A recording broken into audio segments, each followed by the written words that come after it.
Hey, welcome back to Business 101, Introduction to Business. We're now starting module number 2 in this class as we look at content from chapter 2 of the textbook. The content in this chapter has to deal with the topic of ethics and corporate social responsibility. In this first video, then, we start out this discussion asking ourselves the question, what is ethics? What is ethics? What does it have to do with business? Why is it so significant for us to consider today? And how does it lead to a discussion on corporate social responsibility? So as we begin this topic and begin to consider the topic of ethics, let me see if I can give you a couple of examples to get our thoughts running in provocative directions. Many of us love coffee. I love coffee. And here you see pictured, of course, the certification for the Fairtrade certified coffee that you can find sold at many fine grocery stores, as well as select coffee houses and those kinds of places. Fairtrade certified is a certification which warrants to the buying public that this particular coffee has been run through the supply chain in a particular set of ways so that the farmer at the beginning of the supply chain, the coffee farmer in Ethiopia or Rwanda or Colombia or Costa Rica, that the actual coffee farmer is receiving a living wage. And for that privilege, for that knowledge, you are asked to pay a price premium at the retail store for either that cup of coffee or that bag of beans, because it is said the Fairtrade certification process adds cost to the equation. The coffee costs more to you. However, hey, at the end of the day, don't you feel better about yourself providing a living wage to a farmer somewhere halfway around the world? Now that's all well and good, except for the fact that Fairtrade certified and organic may or may not mean anything when we're talking about the actual coffee trade. Let me see if I can give you an example of this. I learned about coffee a long time ago. Why? Well, because I fell in love with coffee. I fell in love with coffee so much that I began to wonder, how is coffee actually produced in the world? And as a result, I ended up finding a way to roast my own coffee at home. That's right, I buy my beans unroasted, I roast them at home using a device that I essentially built to roast coffee. There's a fine place right here in the Bay Area that sells unroasted coffee beans. That particular organization, called Sweet Maria's in Oakland, is run by an international coffee judge who travels around the world direct to the source, to the farm, to the plantation, and selects only the finest beans from around the world to sell to home coffee roasters like me. One of the things you find is a lot about how coffee is actually harvested, grown, cared for, and brought to market from places like Ethiopia, Rwanda, Colombia, Costa Rica, Brazil, and all these other places where coffee is grown around the world. Why do I tell you this?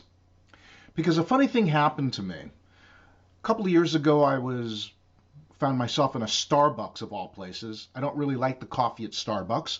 However, I was there needing a cup of coffee, and sold there were beans.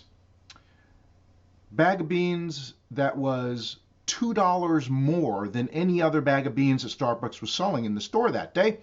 And the reason why is it said it was because it was certified organic coffee beans from Ethiopia.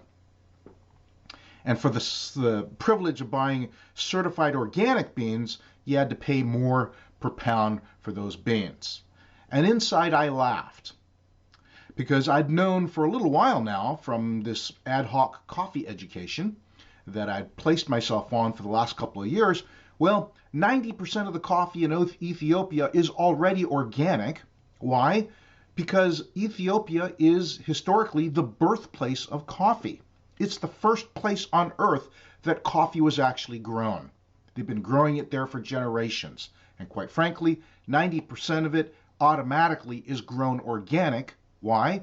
They don't know another way to grow coffee other than what we now call organic.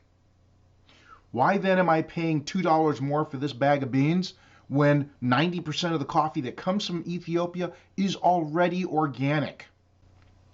One begins to ask yourself, what are really the business ethics behind selling this bag of beans to the unsuspecting American consumer, presuming there's value added when actually you could have just put on the bag Ethiopian coffee? There's a 90% chance any bag of Ethiopian coffee would already be organic by definition. You see, what's presented in the marketplace as ethical, well, maybe we need to do a little more research. Let me give you another example. You see there pictured on the left hand of the slide, David Geffen. David Geffen is one of the most famous, or perhaps most infamous, agents in the commercial popular music industry.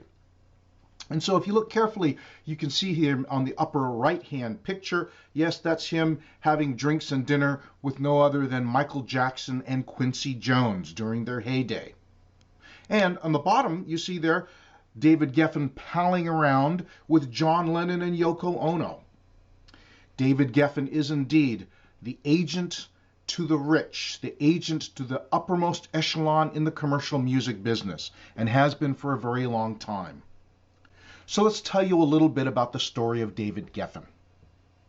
The story of David Geffen begins as the poor young son of immigrants in New York City, and he decides there's money to be made in the talent agent business. So he gets himself a job working at the famed William Morris Agency in New York in the mailroom.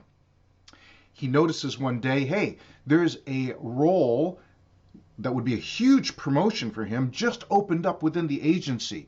And so he fabricates a resume that says that he graduated from UCLA and that therefore he is certainly overqualified for the position. Sends his resume up and he's now applied for the position. And then a week later he hears someone has just been fired within the William Morris Agency for lying on their resume. And he realizes, holy smokes, the jig is up. But the thing is, Geffen works in the company mailroom. And so he simply goes through every piece of mail that shows up every day until, lo and behold, his hands are on the letter from UCLA that basically says, who is this guy David Geffen? We have no record of a David Geffen ever attending UCLA. We don't know who he is. He takes it, he makes sure it is not delivered to the appropriate person in HR, and instead he fabricates a letter from UCLA, which instead says, yes, of course he graduated at near the top of his class, etc., and thus begins David Geffen's meteoric rise through the talent agency industry, starting at the William Morris industry. He is a man who is known throughout his career to bully, to lie, to blackmail, to do anything necessary for him to make money, and sometimes for him to make money for his clients. He has the kind of reputation that, for instance, Don Henley, the founder and lead singer of the famous band The Eagles, has said, I've done business with David Geffen twice in my career. He screwed me over twice. If I ever see him again, I'll kill him. That's David Geffen. But later on in his career, after accomplishing all that he's accomplished and accumulating millions upon millions of dollars of wealth, David Geffen begins to grow a conscience. And so he donates $200 million to his alma mater, UCLA, which of course he's never attended.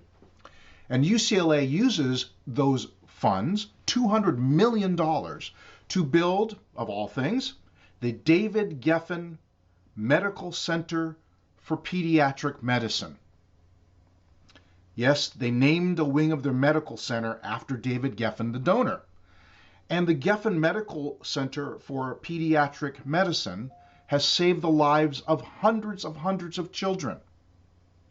And so we ask the question, is David Geffen a good guy or a bad guy? Is he ethical or unethical? I guess it depends who you ask, doesn't it? Because he asks someone like Don Henley, the founder of the Eagles, he's an unethical SOB. But if you ask a mother of a child whose life has been saved by the UCLA David Geffen Center for Pediatric Medicine, David Geffen is the reason that her child is now still alive. Why do I tell you this story? I tell you this story because when we begin to think about the topic of ethics, we need to grow up a little and understand nobody is completely and fully good. And quite frankly, very few people are completely and fully bad. David Geffen, not a great guy. David Geffen, not the most evil guy. It's a mixture. And if we're honest and we look at ourselves in the mirror, we realize we can be hugely and morally ethical and good and accomplish great things in the world. And quite frankly, we can be tempted and we can do awful things. We have the potential to do awful things as well. That's what we really need to affirm and acknowledge as we begin our journey through the topic of ethics, especially ethics in business. Now, I have two videos to show you regarding the brand Tom's Shoes. Some of you may be familiar with Tom's Shoes. In fact, some of you may be wearing a pair of Tom's Shoes right now. Tom's Shoes is famous for their philanthropic campaign, which says if you buy a pair of Tom's Shoes will be responsible to donate a pair of shoes for free to a child in need of shoes somewhere in the world. So let's take a look, first of all, at a video that was created by Tom's Shoes to advertise their one-for-one campaign.